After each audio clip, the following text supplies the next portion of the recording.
Yeah, I am Professor J. Kennedy. I am a professor in English, and actually, I am working with Eastern University, Sri Lanka. That is my affiliation. I work with the Veda community in the eastern part called Wakare. In the eastern part called Wakare, where my paddy field is. So it's almost 30, not 30 years, actually more than 50 years I'm used to move with them. So now for the past around 25 years, I've been working with them. I am trying to speak with them, and I am trying to study what's going on with them, what are their problem and all. Okay, so so far I did not work with an uh,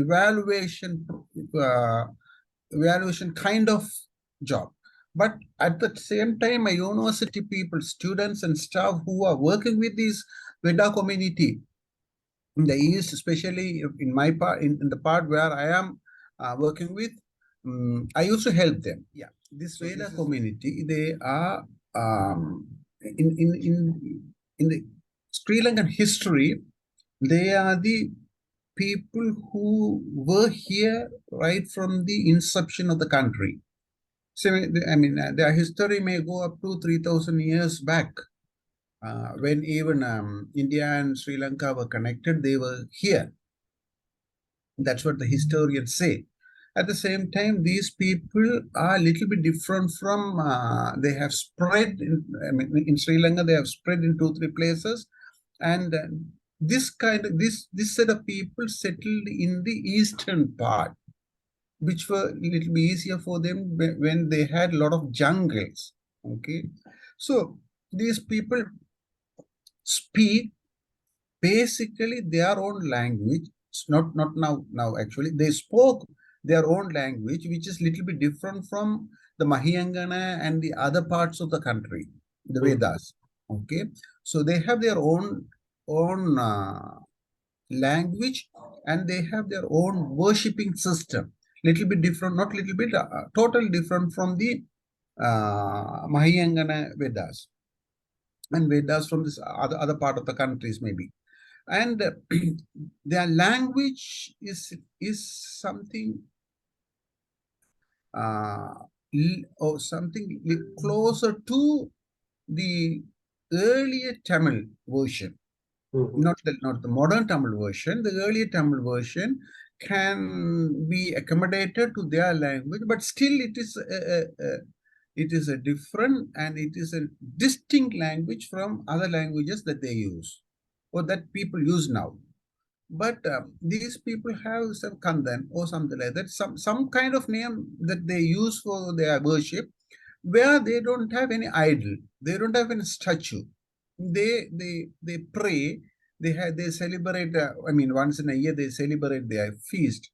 They used to celebrate, but now it is very little bit difficult for them to celebrate that one due to many reasons, which I will come to you later when we have other problems and all.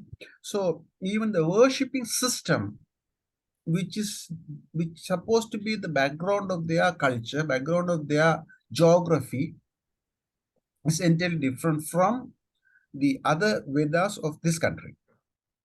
Basically, I am a literature man, and I like these. Not indigenous. I like to go with the cultural studies, so that when I started the cultural type of, when I started looking at different cultures, I like these people because I have been with them, and they work for my field, they work for my father, they work for me, so that I had an interest towards this particular community. And the community was a little bit, they had their own indigenous identity and ideology maybe around 50 years back.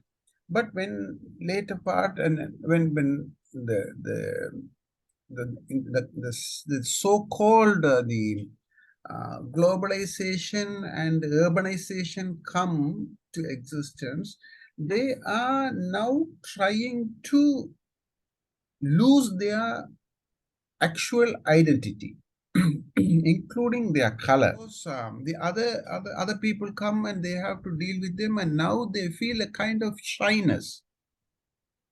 They shyness to talk their own language among themselves as well. So that has been extended. So that this is the first threat came to their language, and then to their culture. In this fast-moving world that these people are trying to, trying to uh, modernize themselves.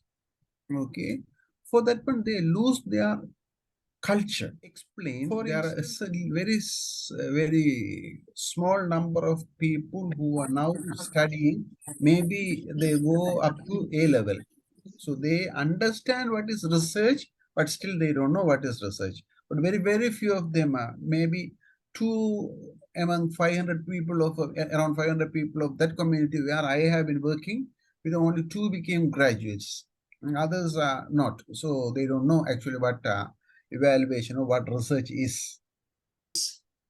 Yeah, actually, we had a study. So, for instance, 3, 4, no, maybe around 5 years back, we had a study, and study to see how they continue with uh, their religious system. So we tried to do one, and we were staying there for about 3 nights, where they had one, and they were a little bit embarrassed to show to a person who is in front of a foreigner staying in front of them. Okay, so which made them stop their actual actual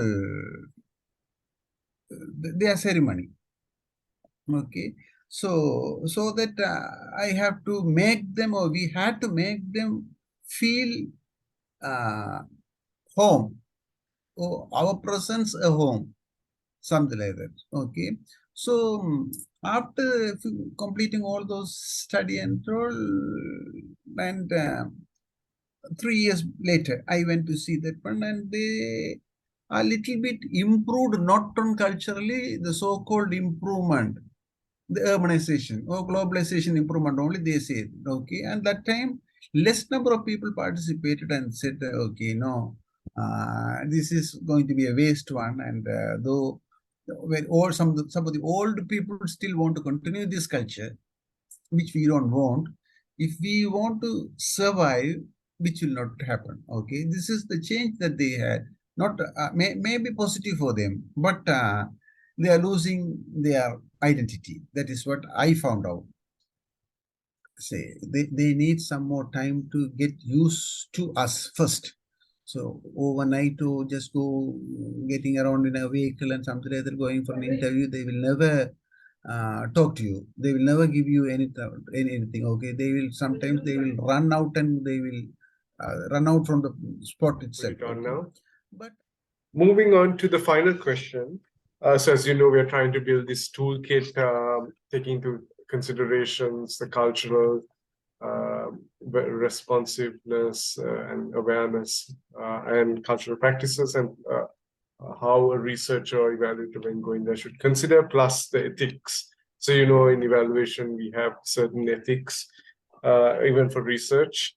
So what ethical principles or practices should evaluators need to consider when conducting evaluation studies or research studies with this indigenous community in the Eastern Province?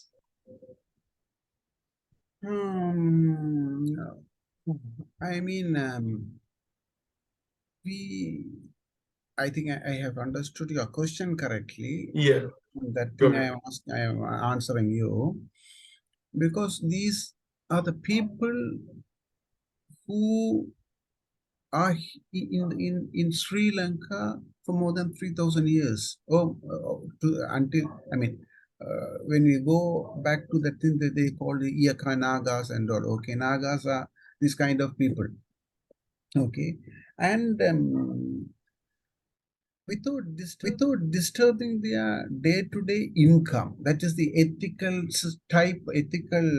principle that I would see, that they want something to eat, they want something to live with. Okay, so that they don't now go with the bow and arrow. Mhm.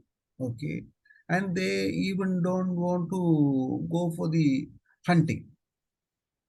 Okay, so for that one, they are now depending on outsiders like us to give some kind of wages. Okay, some kind of money, some kind of assistance. Okay, and even as evaluators, our job is to evaluate and try to give them some kind of